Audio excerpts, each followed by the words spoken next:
Praise the lord. దేవుని పరిశుద్ధమైన నామానికి మహిమా ఘనత ప్రభావములు కలుగునుగాక. క్రీస్తునందు ప్రేమైన దేవుని బిడ్డలారా, ప్రభువైన యేసుక్రీస్తు నామంలో మీ అందరికీ ప్రత్యేకమైన వందనాలు తెలియజేస్తూ ఉన్నాను. మంచిది, కొద్దిసేపు దేవుని యొక్క వాక్యాన్ని విందాం. కీర్తనకారుడు మాట్లాడుతూ ఉన్నాడు. 103వ కీర్తన 5వ వచనాన్ని నేను చదువుతున్నాను, వినడానికి ప్రయత్నం చేయండి. పక్షిరాజు యవ్వనము వలె నీ యవ్వనము క్రొత్తదగుచుండునట్లు మేలుతో నీ హృదయమును తృప్తిపరచుచున్నాడు. మరలా చదువుతున్నాను. పక్షిరాజు యవ్వనం వలె నీ యవ్వనము క్రొత్తదగుచుండునట్లు మేలుతో నీ హృదయమును తృప్తిపరచుచున్నాడు.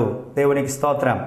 ప్రియమైనటువంటి దేవుని బిడ్డలారా, ఈరోజు ఒక పక్షి అనబడినటువంటి గ్రద్ద, పక్షిరాజు అనబడినటువంటి ఒక గ్రద్ద గురించి నేను మాట్లాడబోతూ ఉన్నాను. ఏంటి పక్షిరాజుకున్నటువంటి, ఈ గ్రద్దకు ఉన్నటువంటి క్వాలిటీస్ ఏంటి? ఎందుకంటే మా పక్షులలో, జంతువులలో, మనుషులలో, చాలా రకాలైనటువంటి వ్యక్తులలో మనం కొన్ని స్వభావాలను మనం గమనిస్తూనే ఉంటాం. అయితే పక్షులకు రాజుగా ఉన్నటువంటి గద్ద మనకు తెలుసు. పక్షిరాజు అనగానే చాలా వరకు మనకు తెలుస్తుంది పక్షులకు రాజు గద్ద అని.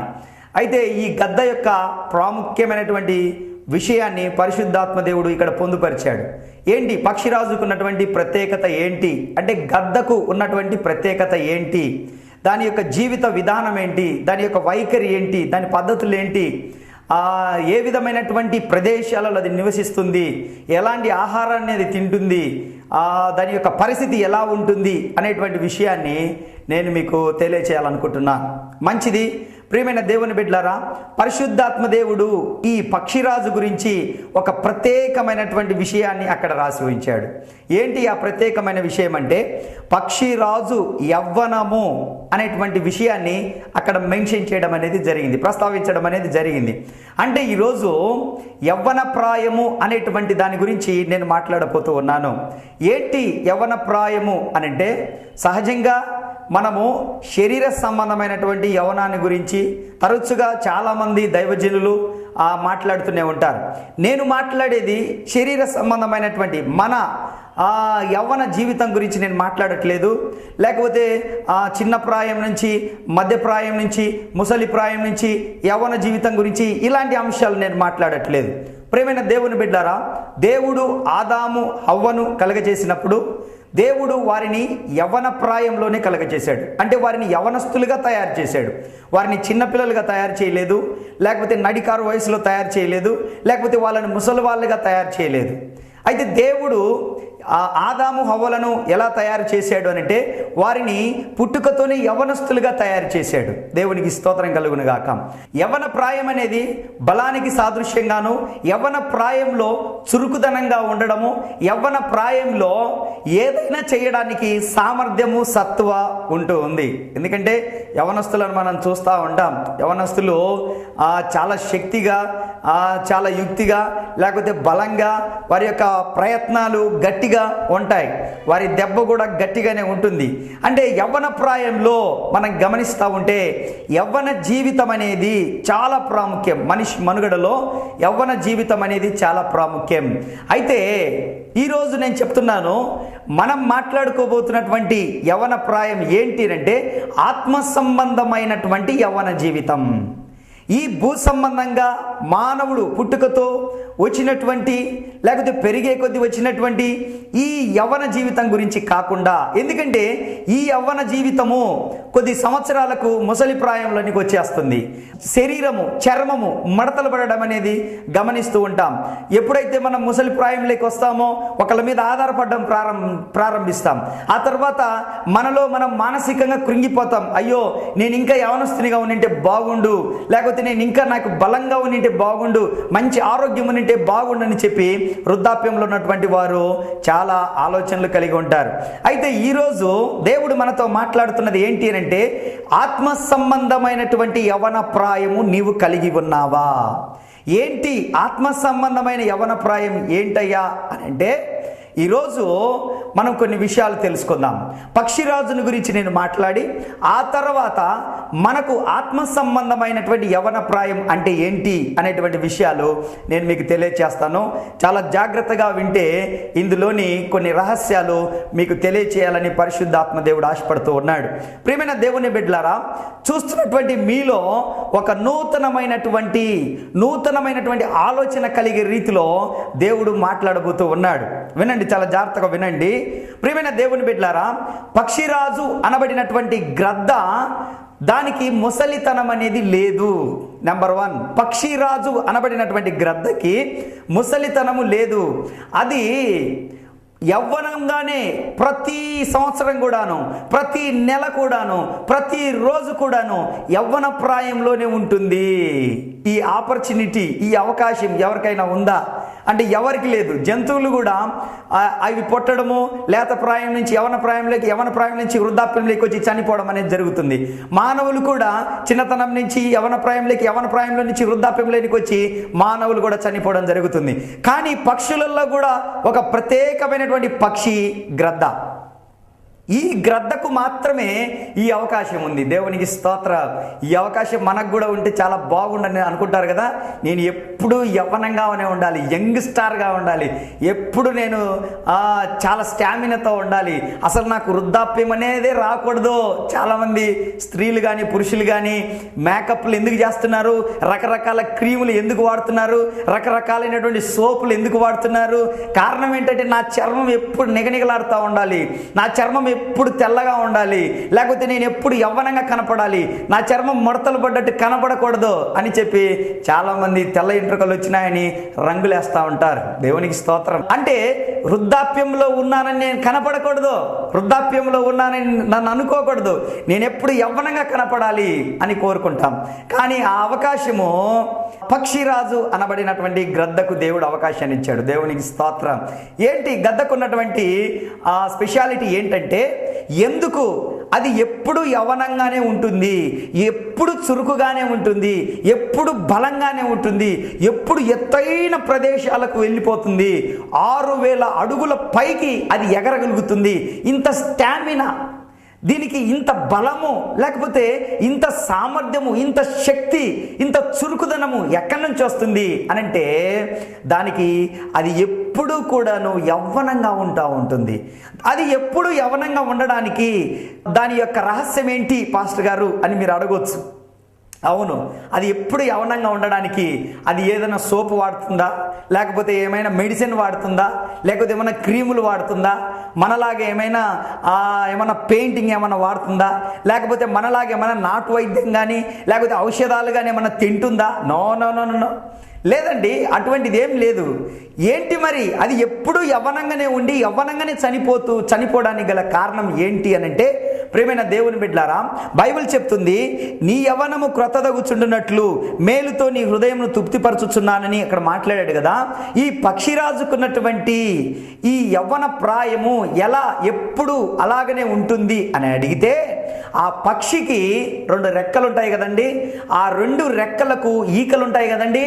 ఆ ఈకలను ఎప్పటికప్పుడు ఆ ఈకలను తీసివేసుకుంటూ ఉంటుంది. దేవునికి స్తోత్రం. పక్షిరాజు అనగా గద్ద ఆ 2 రెక్కలకు ఉన్నటువంటి ఈకలను, ఏ ఈకలను అది తీసివేసుకుంటుంది అనేటువంటి విషయాన్ని మనం గమనించాలి. ఏ ఈకలను తీసివేసుకుంటుందంటే దానికి అర్థమైపోతుంది, నేను ఎందుకో ఈ వారంలో చురుకుగా ఉండలేకపోతున్నాను, ఎందుకో నేను బలంగా నేను ఎగరలేకపోతున్నాను, ఎందుకో నేను ఎత్తైన ప్రదేశంలో ఉండలేకపోతున్నాను, ఎందుకో వేగంగా నేను నీటిలోనికి రాలేకపోతున్నాను, ఎందుకు నేను నాలో యాక్టివ్నెస్ తగ్గిపోయింది ఎందుకు అని చెప్పి అది గమనించుకొని అదేం చేస్తుందో తెలుసా? ఓహో, నా ఈకలు నన్ను బలహీనపరుస్తున్నాయి కనుక నా రెక్కలకున్నటువంటి ఏదైతే బలహీనపరిచేటువంటి ఈకలు ఉన్నాయో ఆ ఈకలను నేను తీసేసుకుంటే నాకు కొత్త ఈకలు వచ్చేస్తాయని చెప్పేసి దానికి ఉన్నటువంటి దేవుడిచ్చినటువంటి దానికి స్పెషాలిటీ ఏంటంటే, రెక్కలకున్నటువంటి ఈకలను ఏదైతే బలహీనమైన ఈకలు ఉన్నాయో ఆ ఈకలన్నీ పీకేసుకొని లాగేసుకొని తీసేసుకొని కొద్ది రోజులకు మరలా అది కొత్త ఈకలు దానికి రావడము, చురుకుదనం రావడము, అది శ్రేష్టమైనటువంటి ప్రదేశాలకు ఎగిరి వెళ్ళడము, చాలా బలంగా పనిచేయడము జరుగుతూ ఉంది. దేవునికి స్తోత్రం. పక్షిరాజు ఎప్పుడు యవనంగా ఉండడానికి గల కారణం ఏంటంటే దాన్ని బలహీనపరిచేటువంటి ఈకలు ఏదైతే ఉన్నాయో, తన రెక్కలకి ఈకలు ఏదైతే ఉన్నాయో ఆ ఈకలను, బలహీనపరిచేటువంటి ఈకలను అది ఎప్పటికప్పుడు తీసేసుకుంటుంది. కాబట్టి మరలా కొత్త ఈకలు మొలుస్తున్నాయి దానికి. అప్పుడు అది చురుకుదనం లేనికి వస్తుంది, దానికి స్టామినా వస్తుంది, దానికి స్ట్రెంగ్త్ వస్తుంది, దాన్ని ఎక్కువ హైగా ఫ్లై చేయగలుగుతుంది. దేవునికి స్తోత్రం కలుగును గాక. ప్రేమైన దేవుని బిడ్డలారా, నేను ఈరోజు మీతో మాట్లాడుతూ ఉన్నాను, చాలా జాగ్రత్తగా వినండి. అదేవిధంగా దేవుడు మానవులను పక్షిరాజుతో పోల్చాడు. పక్షిరాజు అనబడినటువంటి గదతో దేవుడు మనల్ని ఈరోజు పోల్చాడు. ఈరోజు ప్రభు మనతో మాట్లాడుతూ ఉన్నాడు. ఈ రెండు రెక్కలు, ఒకటి ప్రార్థనా జీవితానికి, ఒకటి దేవుని యొక్క వాక్యానికి సాదృశ్యంగా ఉంది. ఒక మానవుడు లేదా ఒక క్రైస్తవుడు ప్రార్థనా జీవితంలోనూ, దేవుని వాక్యం వినే విషయంలో, చదివే విషయంలో, దేవుని వాక్యాన్ని అర్థం చేసుకునే విషయంలో చాలా జాగ్రత్తగా ఉండాలి. ప్రియమైన దేవుని బిడ్డలారా, అయితే మనము కూడా ఆత్మీయ జీవితంలో యవ్వనంగా ఉండాలి. ఎందుకు ఆత్మీయ జీవితంలో మనం యవ్వనంగా ఉండాలంటే, రేపు యేసుక్రీస్తు ప్రభువారు మధ్యాకాశమునకు ఆయన వచ్చినప్పుడు, రెండవ రాకడ అనబడినటువంటి సెకండ్ కమింగ్ లో ఆయన మధ్యాకాశమునకు వచ్చినప్పుడు ఎగరగలిగినటువంటి స్టామినా, దేవుని రూపములోకి, సమరూపములోకి, దేవుని యొక్క ప్రియకుమారుని యొక్క సారూప్యములోనికి మార్చబడగలిగినటువంటి జీవితము మనము కలిగి ఉండాలి. ఎవరు ఆ మధ్యాకాశమునకు ఎగురుతారనంటే ఆత్మీయ జీవితంలో యవ్వనంగా ఉన్న వాళ్ళు మాత్రమే. స్తోత్రం. ఆత్మీయ జీవితంలో ముసలితనాన్ని, బలహీనతని, లేకపోతే స్వామర్థనాన్ని ఇవన్నీ కలిగి ఉన్న వాళ్ళు రేపు ప్రభు రాకడ వచ్చినప్పుడు ఎత్తబడడం కష్టమండి. ఆత్మీయ జీవితంలో యవ్వనం అంటే ఏంటి పాస్టర్ గారు?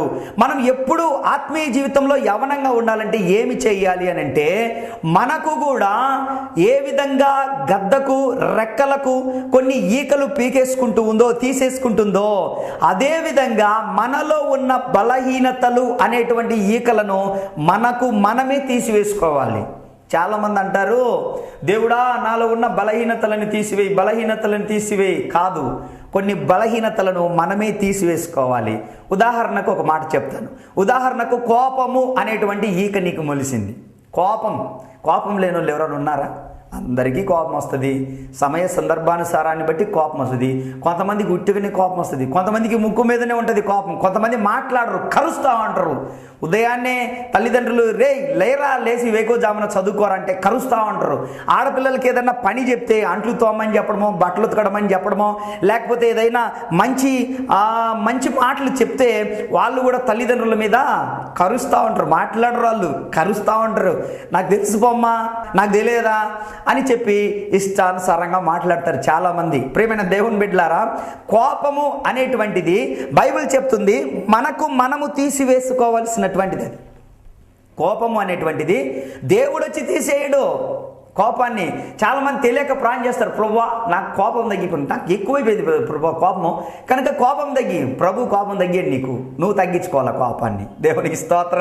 ఇదేంటి పాస్టర్ గారు, దేవునికి అసాధ్యమైనది ఏదన్నా ఉన్నది? లేదు. అవును, దేవునికి అసాధ్యమైనది ఏది లేదు. అయినప్పటికీ నీ కోపం ఎవరు తగ్గించుకోవాలి?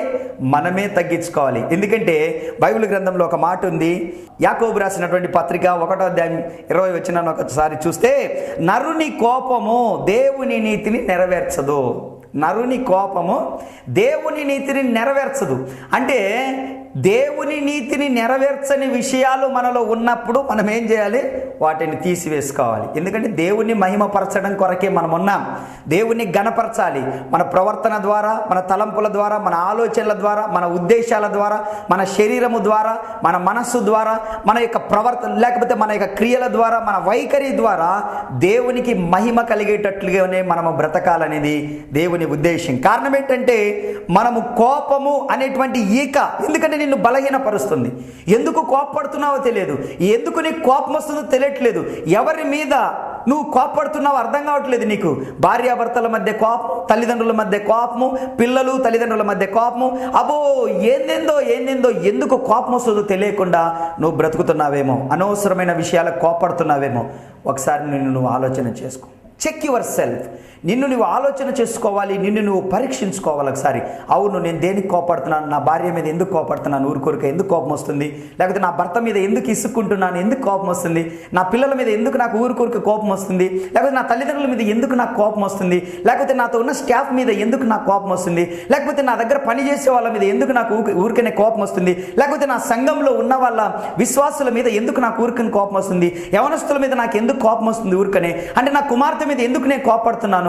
ఈ విధంగా మనగా సెల్ఫ్ ఎగ్జామినేషన్ అంటారు. అంటే మనముగా పరీక్షించుకోవాలి. మనకి ఎందుకు కోపం వస్తుంది? ఓహో, ఇందుకు కోపం వస్తుందా? కనుక నేను కొంచెం కోపాన్ని తగ్గించుకోవాలి. ఎందుకంటే బైబిల్ చెప్తుంది, నరుని కోపము దేవుని నీతిని నెరవేర్చదు. దేవునికి స్తోత్రం. అంటే దేవుని నీతిని నెరవేర్చని విషయాలు అనేటువంటి ఈక, దేవుణ్ణి బాధ పెట్టేటువంటి ఈక నీకు మొలిసింది. ఆ ఈకను దేవుడు వచ్చి తీసేయడు, నీకు నువ్వే తీసేసుకోవాలి. అవును, నన్ను బలహీనపరిచేటువంటి ఈక నాకు ఉండకూడదు. ఆత్మీయ జీవితంలో యవ్వనంగా ఉండాల్సినటువంటి నన్ను బలహీనపరుస్తున్నటువంటి ఈక, కోపం అనే ఈకను నేను తీసివేసుకోవాలి. దేవునికి స్తోత్రం చెప్పండి. హల్లెలూయా. కనుక ఒకటి నేను చెప్తున్నాను, మనకున్నటువంటి బలహీనత అనేటువంటి ఈకను మనం తీసివేసుకోవాలి. ఇంకొక మాట చెప్తాను, శోధనలో పాపం. శోధనలో పాపం అంటే శోధన రావడం పాపం కాదండి. శోధన అంటే పాపం కాదు. శోధన రావడం పాపం కాదు, కానీ శోధనలో పడిపోవడం పాపం. శోధన రావడం పాపం కాదు, శోధనలో పడిపోవడం పాపం. నేను ఒక విషయాన్ని మీకు సలహా ఇస్తాను, చాలా జాగ్రత్తగా గమనించండి. ఎక్కడైతే సమస్య ఉందనుకుంటున్నావో, ఏ చోటికి వెళ్తే నువ్వు శోధించబడి పాపంలో పడిపోతాను అనుకుంటున్నావో, ఎవరితో మాట్లాడితే ఎక్కువగా నీ కోపం వచ్చి బూతులు మాట్లాడేసేస్తాను వాళ్ళతోటి, లేకపోతే కొట్టేస్తాను నేను వాళ్ళను అనేటువంటిది నీకు ముందుగానే తెలిసి ఉంటుందో, ఏ చోటికి వెళ్ళడం ద్వారా నువ్వు తప్పు చేస్తానని అనుకుంటున్నావో ఆ చోటికి నీవు వెళ్ళకూడదు. ఎందుకంటే ఆ చోట శోధన ఉందని తెలుసు కదా, ఆ చోటికి వెళ్తే నువ్వు తప్పు చేస్తావని తెలుసు కదా, ఆ చోటికి వెళ్తే నువ్వు పాపం చేస్తావని తెలుసు కదా, ఆ చోటికి వెళ్తే నువ్వు కోపడతావు, వాళ్ళని అవసరమైతే 2 దెబ్బలు కొడతావు, లేకపోతే అనవసరమైన మాటలు, బూతులు, లేకపోతే దుర్భాషలు మాట్లాడతావు నీకు తెలుసు కదా. కనుక నా ప్రియమైన సహోదరి సహోదరుడా, నీకున్నటువంటి ఆ బలహీనత అనే ఈకలను నీవే తీసివేసుకోవాలి. అక్కడ సమస్య ఉందని తెలిసినప్పుడు నువ్వు అక్కడికి వెళ్ళకూడదు. అంటే అక్కడ శోధన ఉందని తెలిసినప్పుడు నీవు అక్కడికి వెళ్ళకూడదు. ఎప్పుడైతే తెలిసి కూడా నువ్వు వెళ్తావో, దావీదుకు తెలుసండి, వసంతకాలమున సాయంత్రం పూట మిద్దె మీద ఎక్కి ఒక స్త్రీ స్నానం చేస్తుంటే చూస్తూ ఉన్నాడు. చూడకూడదని తెలుసా లేదా? ఒక స్త్రీ స్నానం చేస్తుంటే ఆ వైపు మన ముఖాన్ని అలాగని తిప్పుకొని ఉండకూడదు అని తెలుసా లేదా? ఆ పాప దృశ్యాన్ని మన కళ్ళతో చేయకూడదు అని తెలుసా లేదా? అయినా కూడా దావీదు అవన్నీ మర్చిపోయి శోధన ఉందని తెలిసి కూడా అటే చూసి ఆమెతో తప్పు చేయడం జరిగింది. అంటే శోధన ఎప్పుడు ఎక్కడ ఉంది అని నువ్వు గమనిస్తావో ఆ చోట నువ్వు ఉండకూడదు, ఆ చోటికి నువ్వు వెళ్ళకూడదు. దేవునికి స్తోత్రం. అంటే నీకు నువ్వే ఆ శోధన అనే ఈకను నీకు నువ్వే తీసివేసుకోవాలి. ఎందుకంటే అది నిన్ను బలహీనతలోనికి తీసుకొని వెళ్ళిపోతుంది, ఎందుకంటే అది నిన్ను పాపంలోనికి తీసుకొని వెళ్ళిపోతుంది, ఎందుకంటే అది నిన్ను దేవుని నీతిని నెరవేర్చకుండా చేస్తుంది, ఎందుకంటే దేవుని యొక్క కృపకు నిన్ను దూరం చేస్తుంది, దేవుని ఆశీర్వాదాలకు నిన్ను దూరం చేస్తుంది, దేవుడు నిన్ను దీవించాల్సిన టైంలో అది నిన్ను దూరం చేస్తుంది. కాబట్టి ఆ పాపాన్ని నీకు నీవే తీసివేసుకోవాలి. దేవునికి స్తోత్రం. దానికి ఉదాహరణ ఏంటంటారా? ఏ విధంగా ఒక శోధనను చూసి దావీదు పడిపోయాడో అదే విధంగా యోసేపును మనం గమనిస్తే, యోసేపును పొతీఫర్ భార్య అనేక మార్లు తనతో పాపము చేయమని బలవంతం చేసినప్పటికీ అది పాపమని తెలిసి శోధన నన్ను బలవంతం చేస్తుంది, ఈ శోధనలో నుంచి నేను తప్పించుకోవాలి, కనుక ఇది నన్ను శోధిస్తుంది, నన్ను బలహీనపరిచే ఈక ఇది అని చెప్పి అతను ఏం చేశాడు తెలుసా? ఆమెను ఇదలించుకొని అతను పాపానికి దూరంగా పారిపోయాడు. దేవునికి స్తోత్రం. అంటే ఆ బలహీనత ఏదైతే ఆత్మీయ జీవితంలో నుంచి కింద కింద పడేస్తుందో ఆ ఈకను తనకు తానుగా తీసుకున్నాడు తప్ప పొతీఫరు భార్య బలవంతం చేసినప్పుడు దేవునికి ప్రార్థన చేయలేదు. యోసేపు, దేవుడా నన్ను రక్షించు, ఈ పొతీఫరు భార్య నుంచి నన్ను రక్షించని ఏం ప్రార్థన చేయలేదు. అక్కడుండి ఈ పొతీఫరు భార్య నన్ను నుంచి దూరం చేయి, లేకపోతే నన్నన్న దూరం చేయి అని అక్కడ ఏమి ఎక్స్ట్రా కటింగ్లు ఏమి ఇవ్వలేదు. అతను ఏం చేశాడంటే, ఇది శోధన, నన్ను బలహీనపరుస్తుంది, నన్ను పాపంలోనికి తీసుకెళ్తుంది, దేవునికి విరోధమైన కార్యం ఇదని చెప్పి అతను పాపానికి దూరంగా పారిపోయాడు. యవనస్తులైనటువంటి వారు, రకరకాలైనటువంటి వ్యక్తులు ఈరోజు ఈ కార్యక్రమాన్ని మీరు చూస్తూ ఉన్నారు. పాపాన్ని చూసినప్పుడు దూరంగా పారిపోతున్నావా? పాపానికి సమీపంగా వెళ్తున్నావా? ఏదైనా చూసినప్పుడు ఇంకా ఎక్కువసేపు చూస్తున్నావా? నేను అది చూడకూడదు, అది నేను చూసేటువంటిది కాదు, అది దేవునికి విరోధమైనది అని నీవు పరిశుద్ధంగా ఆలోచన చేస్తున్నావా? నా ప్రియమైన దేవుని బిడ్డలారా, నీలో రకరకాలైనటువంటి బలహీనత అనే ఈకలు ఉన్నాయి. నీకు ఏ ఈకలు ఉన్నాయో, సెల్ ఫోన్లో బూతు బొమ్మలు చూసేటువంటి ఈకలు ఉన్నాయేమో, సెల్ ఫోన్లో దేవుని గురించినట్టు కాకుండా సినిమా పాటలు ఎప్పుడు వినేటువంటి ఈకలు ఉన్నాయేమో నీకు. అవన్నీ తీసివేసుకోవాలి. దైవ జనుల మీద నిందించి మాట్లాడేటువంటి ఈకలు ఉన్నాయేమో, గర్వము, అహంకారము, అసూయ, ప్రతీకార మనస్సు, లేకపోతే క్షమించలేని గుణాలు, ఇవన్నీ కూడాను మనము తీసివేసుకోవాల్సిన ఈకలు. ఎదుటివాడిని క్షమించాలి, అప్పుడే దేవుడు నిన్ను కూడా క్షమిస్తాడు. ఎదుటివాడిని ప్రేమించండి, దేవుడు నిన్ను కూడా ప్రేమిస్తాడు. బైబిల్ ఏం చెప్తుందంటే, లవ్ యువర్ నైబర్స్, నీ పొరుగువాడిని ప్రేమించండి అని చెప్తుంది బైబిల్. కానీ చాలామంది ఏం చేస్తున్నారంటే, పొరుగువారిని ప్రేమించండి అని అంటే పొరుగువాడిని భార్యను ప్రేమిస్తూ ఉన్నారు. ఎంత దౌర్భాగ్యం, ఎంత శాపగ్రస్తులు. ప్రేమైన దేవుని బిడ్డలారా, నిన్ను వల్ల నీ పొరుగువాడిని ప్రేమించండి అని అంటే పొరుగువాడిని భార్యను ప్రేమిస్తూ ఉన్నారు. అటువంటి ఈక నీలో ఉన్నట్లయితే నువ్వేం చేయాలో తెలుసా? ఆ ఈకను నీకు నువ్వే తీసివేసుకోవాలి. లేకపోతే నువ్వు ఎంత కానుకలు ఇచ్చినా, నువ్వు దేవుని సన్నిధికి సంవత్సరాల తరబడి వచ్చినా, నువ్వు ఎంత ప్రార్థనాపరుడివైనా, లేచిన దగ్గర నుంచి సేవకులతోనే పరిచర్యలో ఉన్నప్పటికీ నీ బలహీన పరిచయ ఈకలను నువ్వు తీసివేసుకోకపోతే నీవు ప్రభు యొక్క రాకడలో నీవు ఎగరలేవు, ఎత్తబడలేవు అనేటువంటి సత్యాన్ని నువ్వు గమనించాలి. దేవునికి స్తోత్రం కలుగును గాక. ప్రియమైన దేవుని బిడ్డలారా, ప్రసంగి రాసినటువంటి గ్రంథంలో 9వ అధ్యాయంలో 6వ వచనంలో కొన్ని మాటలు ఉన్నాయి. లోకాన్ని ప్రేమించకూడదు, లోకం మీద పగ పెట్టుకొనకూడదు, లోకం మీద అసూయపడకూడదు. ఇవన్నీ కూడా మనల్ని బలహీనపరిచేటువంటి ఈకలు. మనము ఎత్తుగా ఎదగకుండా, ఎత్తైన ప్రదేశాల్లో ఎగరనీయకుండా, మనల్ని దేవుని రాకడలో చేర్చనివ్వబడనివ్వకుండా చేసేటువంటి ఈకలు అంటే లోకాన్ని ప్రేమించడము. యోహాన్ పత్రికలు అంటాడు, లోకమునైనను లోకంలో ఉన్న వాటినైనను ప్రేమింపకుడి, ఎవడైనను లోకమును ప్రేమించిన యెడల తండ్రి ప్రేమ వానిలో ఉండదు. ఈ రోజులలో లోకాన్ని ప్రేమించడం ఎక్కువైపోయింది, లోక సంబంధమైన వాటిని ప్రేమించడం ఎక్కువైపోయింది.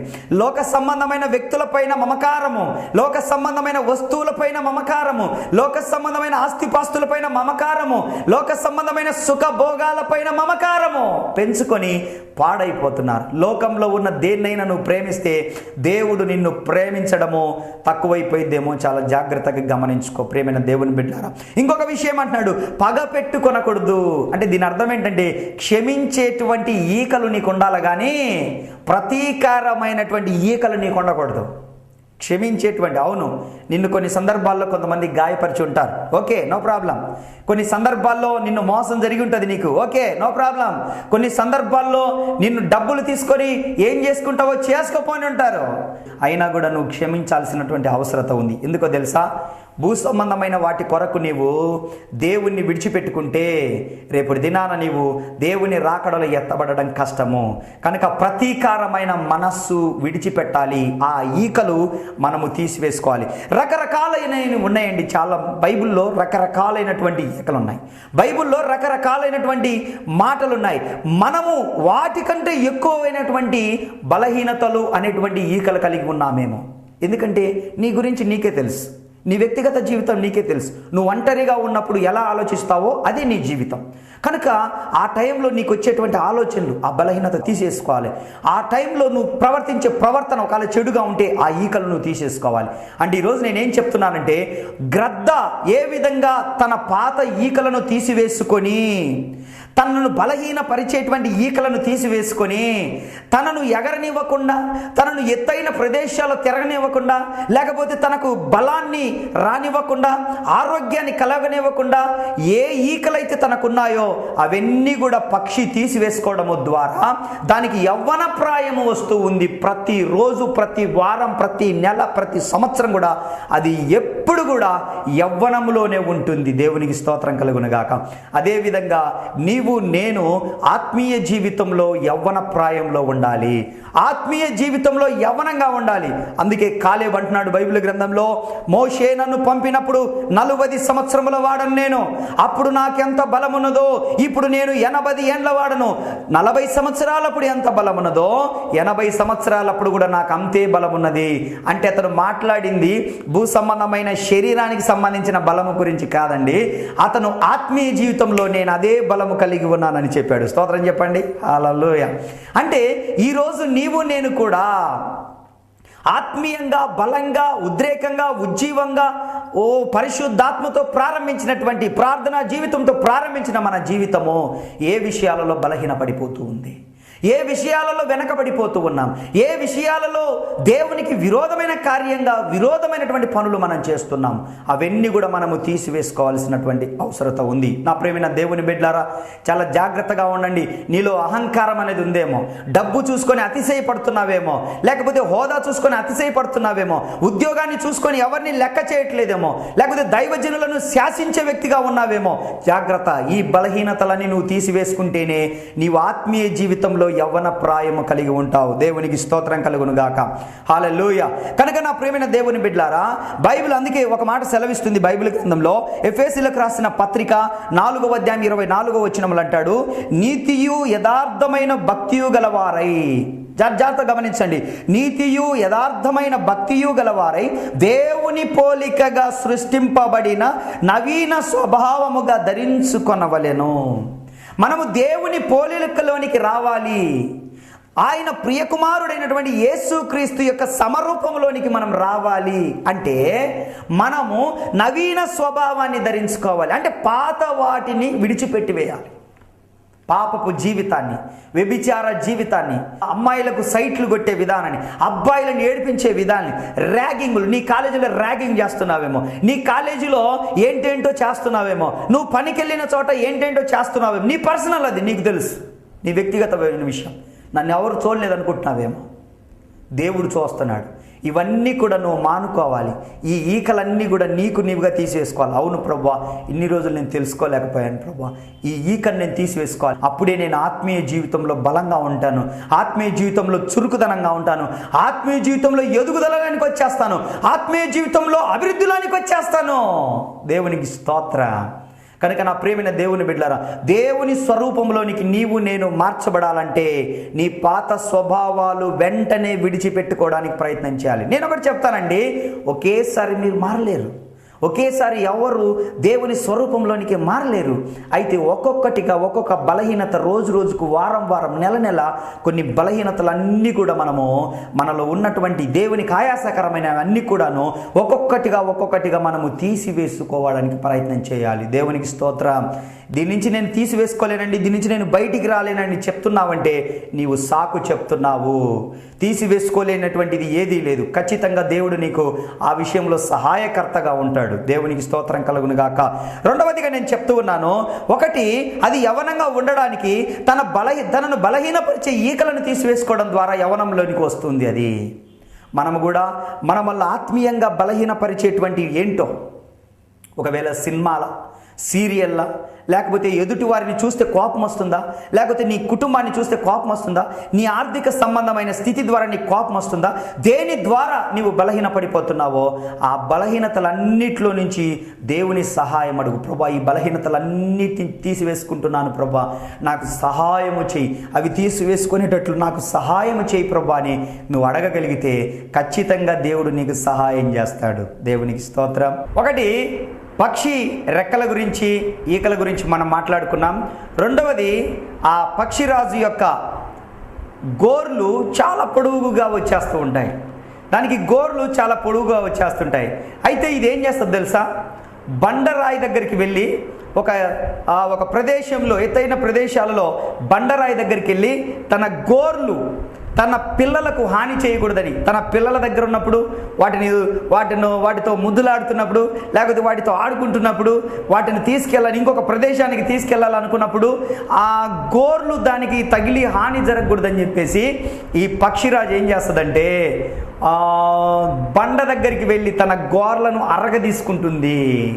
అంటే వాటిను ప్రతిరోజు ఈ గోర్లు ఏదైతే మొలుస్తున్నాయో ఆ గోర్లు పొడవుగా పెరిగినప్పుడు ఒక బండ దగ్గరికి వెళ్ళి ఆ గోర్లను ఆ బండకేసి బాగా రుద్దుతుందంట, అంటే అరగ తీసుకుంటుందంట. ప్రియమైన దేవుని బిడ్డారా, ఏ విధంగా ఈ యొక్క పక్షిరాజు అనబడినటువంటి గద్ద తన పిల్లల క్షేమం కొరకు గోర్లను అరగదీసుకుంటుందో, మన కుటుంబ క్షేమం కొరకు కూడాను, మన పిల్లల క్షేమం కొరకు, మన భర్త క్షేమం కొరకు, భార్య క్షేమం కొరకు, మన కుటుంబ క్షేమం కొరకు, సంఘ క్షేమం కొరకు మనము కూడా ఉపవాసాలు అనేటువంటి విధానాలలో ఉండి ఉపవాస ప్రార్థన మనము చేసి మన సంఘం కొరకు, మన కుటుంబం కొరకు, మన పిల్లల కొరకు, మన యొక్క భర్త కొరకు, భార్య కొరకు, మన పరిస్థితుల కొరకు ఉపవాస ప్రార్థనల ద్వారా మనల్ని మనం అరగదీసుకోవాల్సినటువంటి అవసరత చాలా ఉంది. చాలా జాగ్రత్తగా గమనించండి. సంవత్సరాలు గడిచిపోతున్నాయి, నెలలు గడిచిపోతున్నాయి, రోజులు గడిచిపోతున్నాయి. ఓ ప్రియమైనటువంటి సహోదరి సహోదరుడా, ఈ రోజు నువ్వు ఈ కార్యక్రమాన్ని వీక్షిస్తున్నావు. నేను ఒక ప్రశ్న అడుగుతున్నాను దేవుని తరపు నుంచి. ఏ రోజైనా నీ కుటుంబం కొరకు ఒక రోజంతా ఉపవాసం ఉండి నీ కుటుంబం కొరకు ప్రార్థన చేశావా? ఏ రోజైనా నీ పిల్లల కొరకు ఉపవాసం ఉండి ప్రార్థన చేశావా? ఏ రోజైనా ఒక్క రోజైనా ఉపవాసం ఉండి నీ భర్త కొరకు ప్రార్థన చేశావా? ఇతను మారడండి, ఇతను తాగుబోతుడండి, ఇతను దరిద్రుడండి, ఏ పని చేయడండి అని చెప్పి నిందించడం మాత్రమే కాక అతని కొరకు ఏదో ఒక్క రోజన్న, సంవత్సరంలో ఒక్క రోజన్న నువ్వు ఆయన కొరకు ఉపవాసం ఉండి ప్రార్థన చేసావా? నీ సంఘ క్షేమం నిమిత్తం ఒక్క రోజన్న ఉపవాసం ఉండి ప్రార్థన చేసావా? నిన్ను నీవు అరగదీసుకోవాలి. ఏ విధంగా తన పిల్లలకు హాని జరగకూడదు నా గోర్ల ద్వారా అని చెప్పి పక్షి అనబడిన గద్ద పిల్లల కొరకు ఆ బండ దగ్గరికి వెళ్ళి గోర్లను అరగదీసుకుంటుందో, అదేవిధంగా బండ అనబడినటువంటి క్రీస్తు యేసు సన్నిధిలో నీవు కూడాను నీ జీవితాన్ని అరగదీసుకోవాలి. ప్రభువు కొరకు నువ్వు కరిగిపోవాలి. నీ కుటుంబం క్షేమం కొరకు ఉపవాసం ఉండి ప్రార్థన చేయాలి. అపోస్తులైన పౌలు అంటున్నాడు, ఉపవాసముల చేత నా శరీరాన్ని నలగొట్టుకుంటున్నాను. నేను సుత్తెబెట్టి నలగొట్టుకోవట్లేదు తన శరీరాన్ని, ఉపవాసాలుండి తన శరీరాన్ని నలగొట్టుకుంటున్నాడు. ప్రేమైన దేవుని బిడ్డలారా, నీ కుటుంబం కొరకు, నీ పిల్లల క్షేమం కొరకు, నీ భార్య కొరకు, నీ భర్త కొరకు, నీ పరిస్థితుల కొరకు, నువ్వు వెళ్తున్న సంఘం కొరకు, దైవజనుల కొరకు ఏ రోజైనా ఒక్క రోజు ఉపవాసం ఉండి ప్రార్థన చేసావా? నీ జీవితాన్ని అరగదీసుకున్నావా? అలాగైతే ఈరోజు ఇంకా నేను అలా ఉండలేదయ్యా అన్నట్లయితే ఈరోజు ప్రభు నీతోనే మాట్లాడుతున్నాడు. నీ కుటుంబం కొరకు ఉపవాసం ఉండు, ఒక్క రోజన్నా ఉండు, ఒక్క పూటన్నా ఉండు. షుగర్తో బాధపడుతున్నావేమో, షుగర్ వ్యాధితో బాధపడుతున్నావేమో, లేకపోతే ఏదైనా వ్యాధితో ఉన్నావేమో, ఒక్క పూటైనా ఉపవాసం ఉండు. షుగర్ వ్యాధి లేనటువంటి వారు, ఎటువంటి వ్యాధి లేనటువంటి వారు ఒక రోజన్నా ఉండండి, 3 రోజులన్నా ఉండండి, ఎన్ని రోజులు ఉపవాసముతో ఉండి ప్రార్థన చేయడం ప్రారంభించండి. మీ జీవితాలను ప్రభు సన్నిధిలో అరగదీసుకోనండి. బండ అనబడినటువంటి యేసు క్రీస్తు యొద్దకు వచ్చి ఆయన సన్నిధిలో ఉపవాసాలుండి నీ సమస్యల కొరకు ప్రార్థన చేయి, నీ కుటుంబ క్షేమం కొరకు ప్రార్థన చేయి. నీవు ఏ పరిస్థితిలో ఉన్నావో ఆ పరిస్థితిలో విడిపించమని ప్రార్థన చేయి. నీ భర్త ఇంకా మారు మనసులోనికి రాలేదా? నీ భర్త ఇంకా అన్యుడిగానే ఉన్నాడా? లేకపోతే చెడు సహవాసాలలో ఉన్నాడా? సంపాదిస్తున్నాడు కానీ ఇంట్లోకి తీసుకొచ్చి ఇవ్వట్లేదా? సంపాదిస్తున్నాడు కానీ చినిగిపోయిన సంచులు వేసినట్టుంటుందా? సంపాదిస్తున్నారు కానీ అనారోగ్యాన్ని కొరకు హాస్పిటల్లో పెడుతున్నారా డబ్బులంతా? చదువుతున్నారు కానీ మీ పిల్లల్లో మైండ్ మెచ్యూరిటీ ఉండట్లేదా? వాళ్ళు చదువుతున్నారు కానీ ఎంత మాత్రం ఒక్క దాంట్లో కూడా పాస్ అవ్వకుండా ఇంకా ఎక్కడ వేసారంటే అక్కడనే ఉన్నట్టు ఉన్నారా? అయితే ఈరోజు నువ్వు ఒక తీర్మానం చేసుకోవాలి. ఈ కార్యక్రమాన్ని చూస్తున్నటువంటి నీవు ఈరోజు తీర్మానం చేసుకో, అవును ప్రభువా, సంవత్సరంలో ఒక్క రోజైనా నేను ఉపవాసం ఉండలేదు నా కుటుంబం కొరకు, సంవత్సరంలో ఒక్క రోజైనా ఉపవాసం ఉండి నా భర్త కొరకు, నా పిల్లల కొరకు, నా భార్య కొరకు, నా సంఘక్షేమం కొరకు, దైవజనుల కొరకు నేను ప్రార్థన చేయలేదు కనుక ఈ సంవత్సరమైనా నేను ఒక రోజంతా ఉపవాసం ఉండి ప్రభువా నేను ఖచ్చితంగా నేను నీ సన్నిధిలో కరగడానికి, అరగడానికి నేను నీ సన్నిధిలో తీర్మానం చేసుకుంటున్నాను అని నువ్వు నిశ్చయం చేసుకుంటే ఖచ్చితంగా ఆత్మీయ జీవితంలో నువ్వు యవ్వన ప్రాయంలో నీకు వచ్చేస్తావు. ఆత్మీయ జీవితంలో యవ్వనత్వం లేనికొచ్చేస్తావు. ఈ యవ్వన ప్రాయాన్ని నువ్వు కాపాడుకుంటే, ఆత్మీయ జీవితంలో యవ్వన ప్రాయాన్ని నువ్వు కాపాడుకుంటే ఖచ్చితంగా రేపు దేవుడు మధ్యాకాశమునకు వచ్చినప్పుడు నువ్వు ఎగిరి దేవుని ఎదుర్కోగలిగినటువంటి సత్తువ నీకు వస్తుంది, స్టామినా నీకు వస్తుంది. దేవుడు నిన్ను ఆ విధమైనటువంటి మార్గాల్లో నడిపించునుగాక. మీ కొరకు ప్రార్థన చేస్తాను. తలలు ఉంచండి, కళ్ళు మూయండి. ప్రేమ కలిగిన తండ్రి, నీకు వందనాలు చెల్లిస్తున్నాను. మా ప్రియమైన వీక్షకులను మీరు జ్ఞాపకం చేసుకోనండి ప్రభువా. అవును, ఈరోజు ఒక మంచి తీర్మానం లేనికి వస్తున్నారు వాళ్ళు. పక్షిరాజు ఏ విధంగా తన ఈకలను తీసివేసుకోవడం ద్వారా, బలహీనపరుస్తున్న ఈకలను తీసివేసుకోవడం ద్వారా యవ్వన ప్రాయంలోనికి వస్తుందో, అదేవిధంగా అయినా మేము కూడా ఆత్మీయ జీవితంలో ఎప్పుడు యవ్వనంగా చురుకుగా ప్రభు సన్నిధిలో, మీ సన్నిధిలో ఉండడానికి ప్రభు, అయా ప్రార్థన పరులుగా ఉండడానికి, ఆత్మీయ జీవితంలో ఉండడానికి మాలో ఉన్న బలహీనతలని, ఈకలను ప్రతిరోజు, ప్రతి వారము, ప్రతి నెల తీసివేసుకున్నట్లు మీరు చేయండి ప్రభా. ఆ బలహీనపరిచే ఈకలను తీసివేసుకున్నట్లు చేయండి ప్రభా. అదేవిధంగా ప్రభా, ఏ విధంగా పక్షిరాజు తన గోర్లు బండకు వేసి అరగదీసుకుంటుందో, అదేవిధంగా మేము కూడా ప్రభా మా ఆత్మీయ జీవితాలలో ఉపవాసాలు ఉంటూ ప్రభా నాయనా, ఉపవాస ప్రార్థనల ద్వారా, సంఘంలో జరుగుతున్న ఉపవాస ప్రార్థనల ద్వారా, క్రమమైన ప్రార్థనల ద్వారా మేము కూడా మా జీవితాలను మీ సన్నిధిలో కరగదీసుకొని మా కుటుంబాలను జాగ్రత్తగా నిలబెట్టుకున్నట్టుకు మీ కృప చూపమని, మమ్మల్ని ఆత్మీయ స్థితిలో నైనా యవనస్తులుగా మమ్మల్ని చేసి రేపు మీరు వచ్చినప్పుడు ఎదుర్కోగలిగినటువంటి కృపను అనుగ్రహించి దీవించమని యేసుక్రీస్తు నామములో ప్రార్థిస్తున్నాను తండ్రి. ఆమేన్. ఆమేన్. Thank you. God bless you.